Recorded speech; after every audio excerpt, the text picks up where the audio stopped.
Hey guys, I'm Stephanie Wade. I'm her boss. I'm just coming back from the grocery store. I'll show you what I got when I get home. Guys, when I was at the store, I was reminded when I saw all those fruits and vegetables that I didn't know where they came from. And I was thinking at the Food Forest Project in Jambon Jelly, we growing what we eat and we eating what we grow. And it surely will help us to be healthier people. And even the stuff I'm growing in my backyard, same difference. I saw that little bitty package of okra for $5.99 and I was like, I can't wait till my okra start sprouting in my backyard so I can enjoy what I'm growing and knowing that it came from the organic seeds that I put into the ground. I hope y'all are growing something in y'all backyard or containers. Guys, please subscribe if you have not. It's free, y'all. Like, comment down below, share, give me a thumbs up. Well, guys, I'm home. I decided to share the other side of my room with y'all today. Some of my artwork.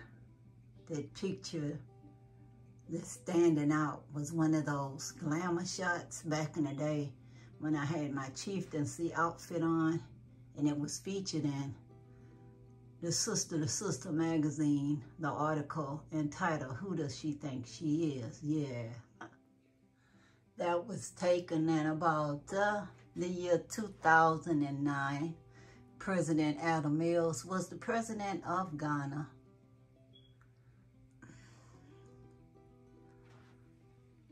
That statue with the lady that looks like a mermaid is Yemaya. I got her in Senegal, y'all. And this little lady there with the fish came from Galveston. Yeah, she came from Galveston. From one of the little galleries that sell mermaid memorabilia, things that's found in the sea. And of course, I love the Earth Mother. I'm always forgetting her name. Y'all tell me in the comments, what is her name? I know, but I just forget y'all when I'm showing y'all on the video. Hold on. I got this print when I was in the Gullah Geechee area in South Carolina. They had art gallery downtown that I got that work. Let y'all see again this Yemaya statue. Our little lady that's a mermaid. Me as Seifo Hannah Kuamansa. The goddess here. Let me know what's her name, y'all. I always forget her name. Mother Earth, Mother Nature. This lady here, I got her in the Gambia. Not last time, but the time before that. And see how she's enhanced with the beading.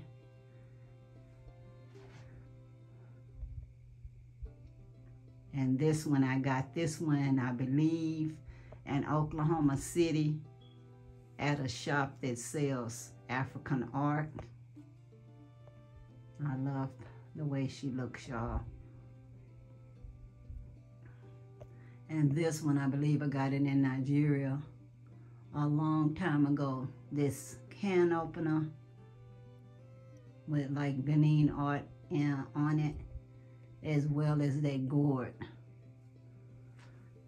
And of course, this little Kelly doll.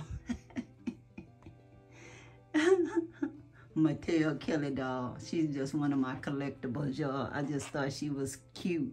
Very cute as a button, as they would say. Cute as a button. It's always hard to show things because of the lighting. Yeah, there you go. This should be better. Yeah.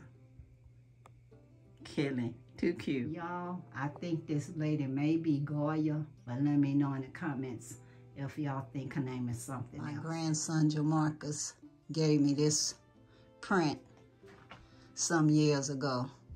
I thought it was nice of him. As they say, baby, that's nice of you. So that's nice.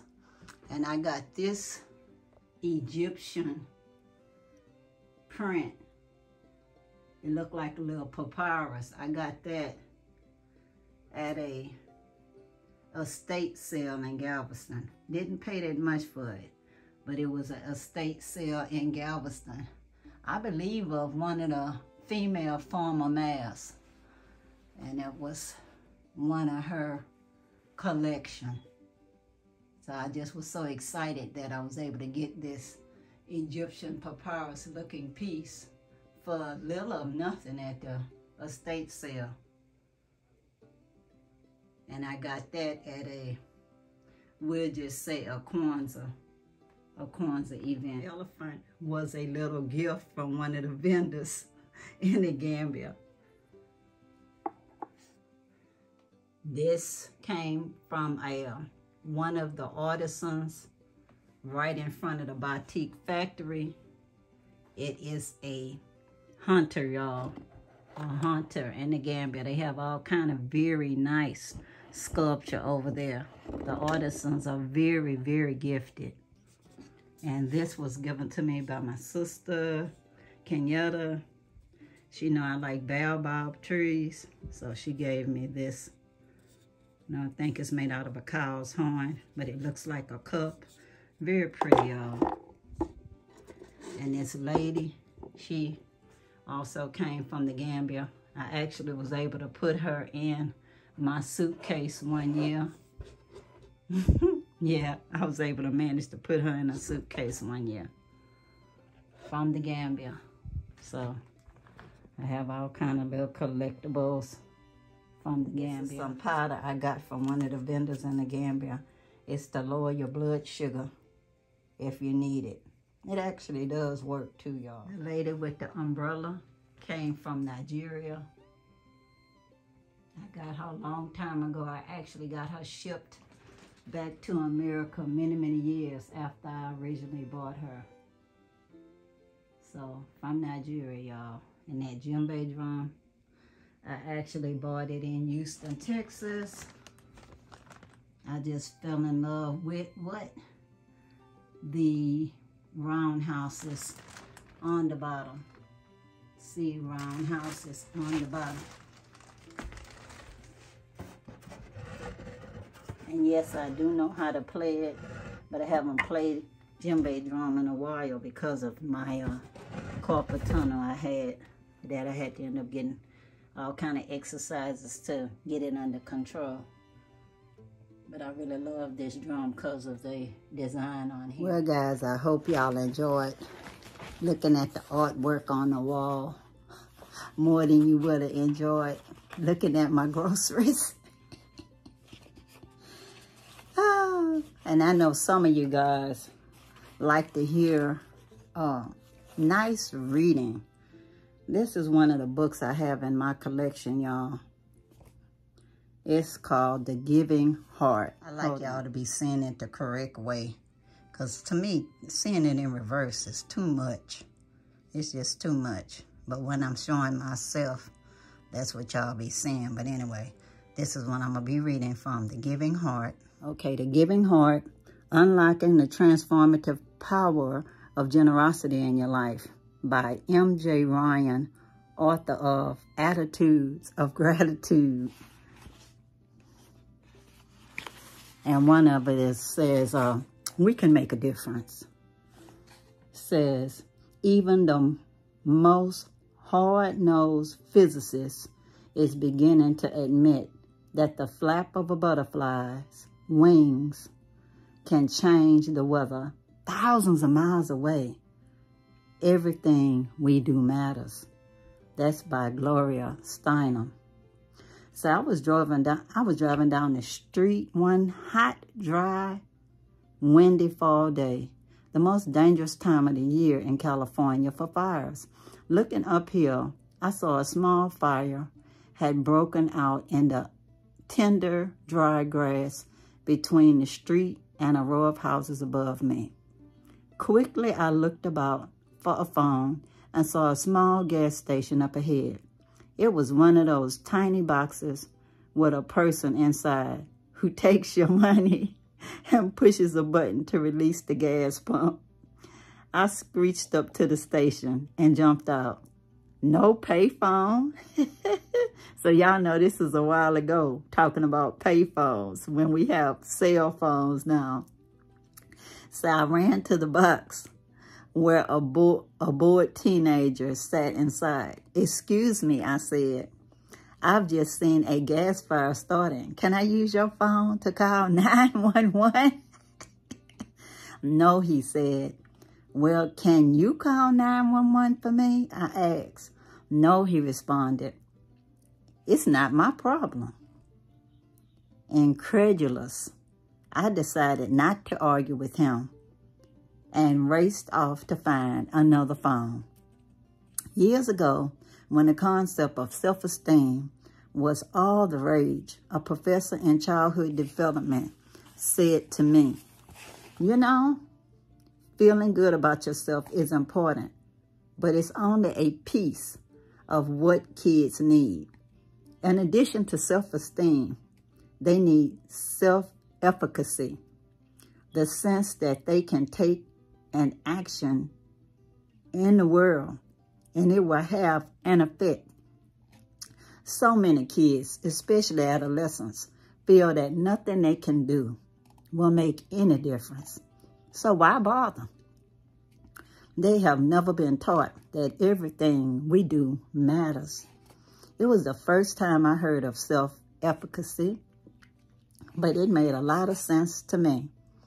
Like any other attitude, it becomes second nature. If you practice it, if you call, when you see a fire, the fire engines will come and the fire will be put out quickly so that property and lives can be saved. Self-efficacy breeds action. If what I do can have an effect somewhere for someone, then I'm more inclined to do something. While I know that there are people in the world, like the kid who wouldn't call 911 for me, I think most of us have some sense of self-efficacy and some belief in our ability to have an effect. The complexity of the problems that surrounds us makes it easy to lose faith in our efficacy or fall into despair. When I began to doubt my efficacy, I tried two things. I sit a bit with my feelings of despair and really acknowledge the difficulty of what I'm facing. Once I accept the complexity of the issue, I remind myself that while I cannot do everything, I can do something. Even though I will probably never know the effects of my actions, it's worth trying. Maybe, for instance, my call to 911 that day saved someone's life. If not, it was worth doing anyway. I think that's a good example that the person gave. What have y'all done to make a difference? Any of you guys, please share a story with me in the comments. I'd really like to know. I want to hear from you guys. You guys' stories matter to me. I want to know. Share them with me. If it's anything y'all want me to talk about, let me know. If I don't have a story to go with it, I'll research one for you. I hope y'all had a wonderful and blessed day. I do. I'm telling y'all, every day is a gift. So when you see me smiling, it's because I'm happy just to be here in this universe to share it with all of who you, and you.